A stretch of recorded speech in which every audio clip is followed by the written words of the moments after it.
Já que a gente tem falado bastante aqui sobre intolerância religiosa, eu quero aproveitar essa oportunidade para mostrar para vocês que vocês aí, do outro lado, são satanistas. E eu posso provar isso. Eu posso provar para vocês isso. Eu sei que vocês devem estar chocados aqui. Eu, satanista? Eu não sou satanista, não. Mas eu quero comentar aqui um filme que eu assisti semana passada, que se chama Hail Satan. É um documentário que em português seria traduzido como Ave Satã, e que mostra a fundação e as ideias de um grupo conhecido como Templo Satânico nos Estados Unidos, que na verdade, apesar do nome satânico, eles são um grupo não teísta, eles são um grupo mais político, mais de militância política do que de fato religioso.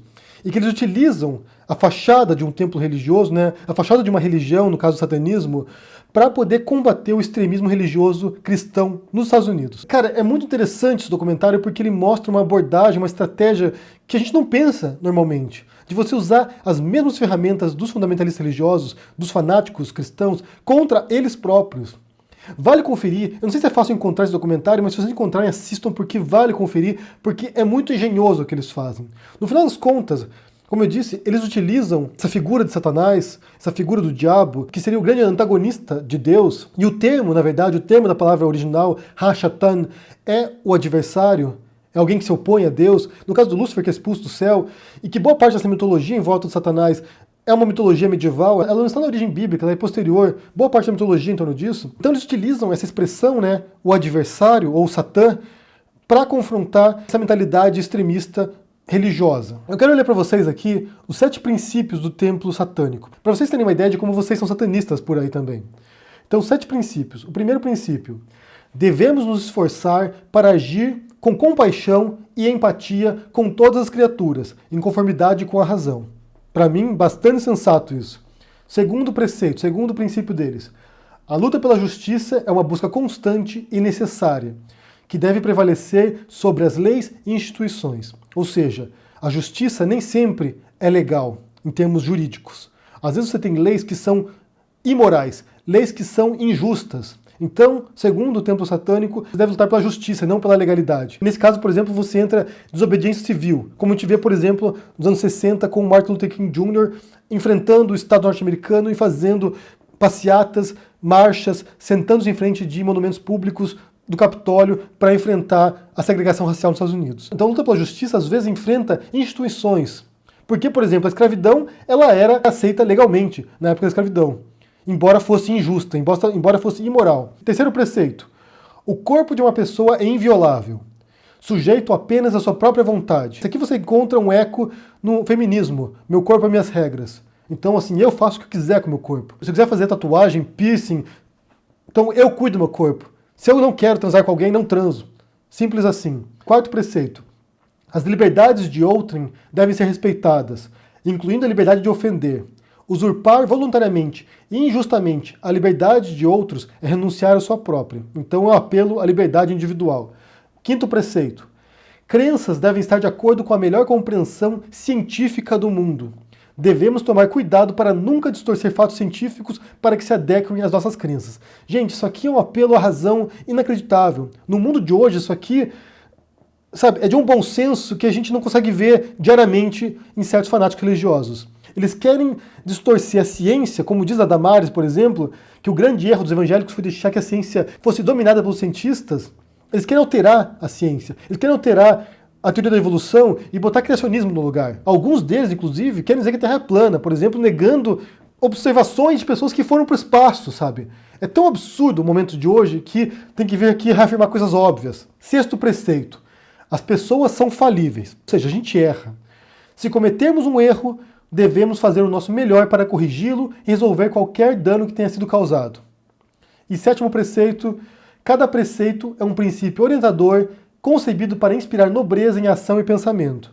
O espírito de compaixão, sabedoria e justiça deve sempre prevalecer sobre a palavra escrita ou falada. Ou seja, se você observa aqui esses preceitos do templo satânico, que nasce com esse objetivo humanista, na verdade, de oposição ao radicalismo religioso, ao fanatismo religioso, você vê que é, na verdade, uma concepção quase iluminista de nós, seres humanos e sociedade, de como se deve tratar os outros.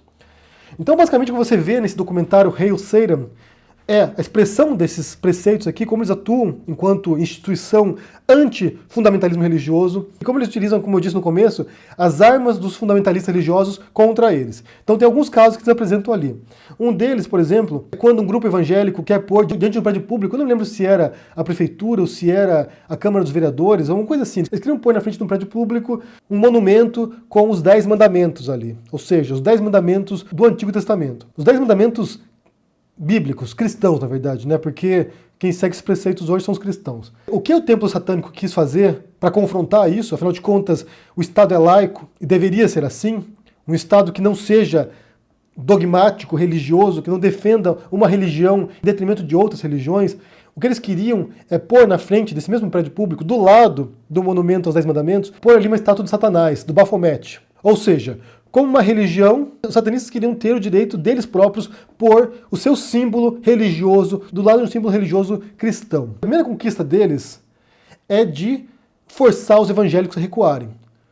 Os evangélicos preferiram retirar a tábua dos 10 mandamentos ali do que ter do lado uma estátua do Baphomet, do Satanás. Porque basicamente é isso. Numa democracia plural, na qual você tem pessoas com diferentes vertentes religiosas, se alguém vai lá e põe um crucifixo em algum lugar, você de outra religião também deveria ter o direito de pôr o seu símbolo religioso ali. Uma estrela de Davi, uma lua crescente muçulmana, algum orixá, uma imagem de Satanás, de Lúcifer. E é isso que o templo satânico fez.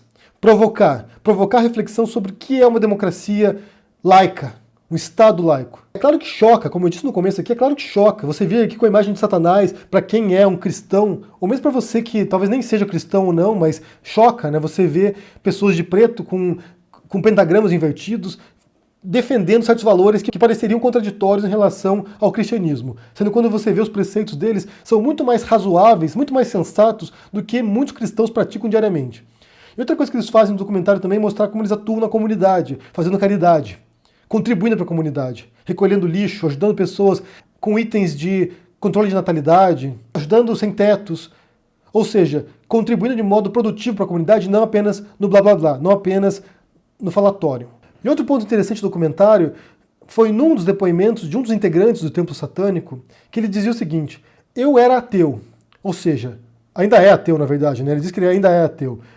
Eu era ateu, só que ser ateu me isolava, porque eu não pertencia a nada. Eu não pertencia a um grupo, não pertencia ao grupo dos ateus, porque os ateus, cada um pensa por si próprio, cada um faz uma coisa como pensa que deve ser o correto, a moralidade, dentro da legalidade também no mundo onde a gente vive. Eu não tinha uma identidade. Então, quando eu me filiei aos satanistas, ao templo satânico, isso me deu um senso de comunidade, de pessoas que também estão isoladas nesse mundo com crescente fundamentalismo religioso. Eu encontrei um modo de resistir a isso. E outra coisa curiosa também é a acolhida que eles fazem em relação às minorias. Minorias étnicas, minorias sexuais, transexuais, homossexuais, que são acolhidos por eles porque eles não julgam. Afinal de contas, o primeiro preceito deles é compaixão e empatia. Esse é um ponto muito interessante, porque quando a gente observa a história do cristianismo, gente, ele nasce como uma religião da minoria. Jesus vem para confrontar o establishment da época dele, o judaísmo, os sacerdotes, os fariseus, os saduceus, quem dominava a religião. E ele vem acolher as minorias, ele vem acolher os excluídos. Ele vai falar para aquela pessoa que, segundo a visão dos sacerdotes, eram impuras. E quando a religião se espalha pelo mundo, quando o cristianismo chega na Europa, chega no berço do Império Romano, chega na cidade de Roma, as primeiras pessoas que se convertem ao cristianismo são os excluídos, são os escravos, são os mais pobres e são as mulheres. Então, o cristianismo nasceu como uma religião do excluído, da minoria. Quando passa a se tornar uma religião estatal, institucional, pira o cabeção e passa a ser uma religião de opressão. Passa a ser uma religião das elites. E aí você que é pobre, você que é minoria, você que é homossexual, passa a ser excluído. Você é pecador. Você não vai para o céu por causa do seu comportamento, daquilo que você é. Então é uma religião que passa de mártires, de pessoas que se sacrificam nas arenas romanas em prol da sua crença, e passa a se tornar uma religião de inquisidores, que perseguem os demais. Eu já mencionei esse livro aqui anteriormente, A História do Cristianismo, de Paul Johnson, e ele conta justamente essa história. Como uma religião de mártires vira uma religião de inquisidores. Uma religião de inclusão passa a ser uma religião de opressão. Uma religião de tolerância passa a ser uma religião de ódio. E que é o que a gente vê hoje.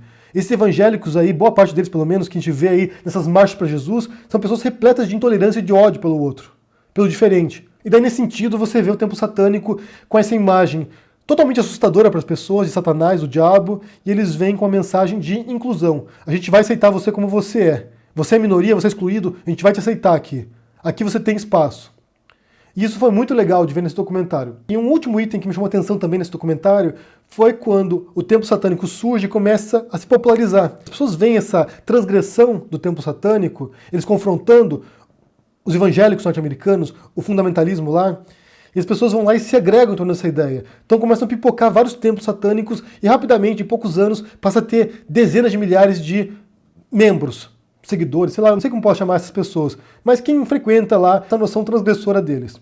Incluindo nos Estados Unidos e na Europa também, fora dos Estados Unidos. E quando eles se institucionalizam, começa também os rachas internos. Templos satânicos que querem ser mais transgressores do que eles são já de fato. E aí começa o cisma, começa as divergências heréticas no interior do templo satânico. Então você vê ali, em pouquíssimo tempo, em pouquíssimos anos, como é a formação de uma religião.